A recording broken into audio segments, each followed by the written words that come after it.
Lecture du livre du Deutéronome.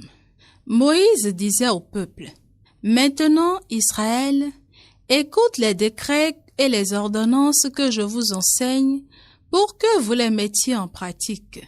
Ainsi vous vivrez, vous entrerez pour en prendre possession dans le pays que vous donne le Seigneur, le Dieu de vos pères. Voyez, je vous enseigne les décrets et les ordonnances que le Seigneur mon Dieu m'a données pour vous, afin que vous les mettiez en pratique dans le pays où vous allez entrer pour en prendre possession.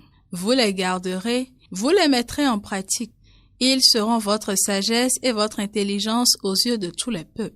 Quand ceux-ci entendront parler de tous ces décrets, ils s'écrieront, « Il n'y a pas un peuple sage et intelligent comme cette grande nation. » Quelle est en effet la grande nation dont les dieux soient aussi proches que le Seigneur notre Dieu est proche de nous chaque fois que nous l'invoquons?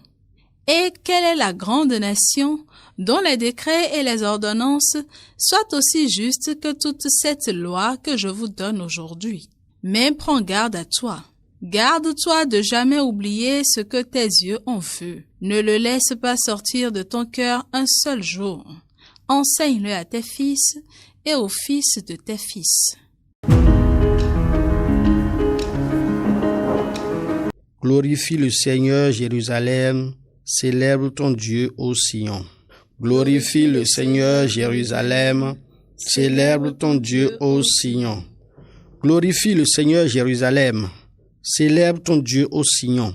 Il a consolidé les barres de tes portes, dans tes murs il a béni tes enfants.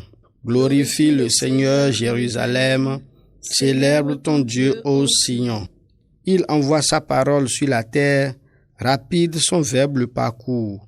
Il étale une toison de neige, il sème une poussière de givre. Glorifie le Seigneur, Jérusalem, célèbre ton Dieu ô Sion. Il révèle sa parole à Jacob, ses volontés et ses lois à Israël. Pas un peuple qu'il ait ainsi traité, nul autre n'a connu ses volontés. Glorifie le Seigneur, Jérusalem, célèbre ton Dieu ô Sion. Évangile de Jésus-Christ selon saint Matthieu.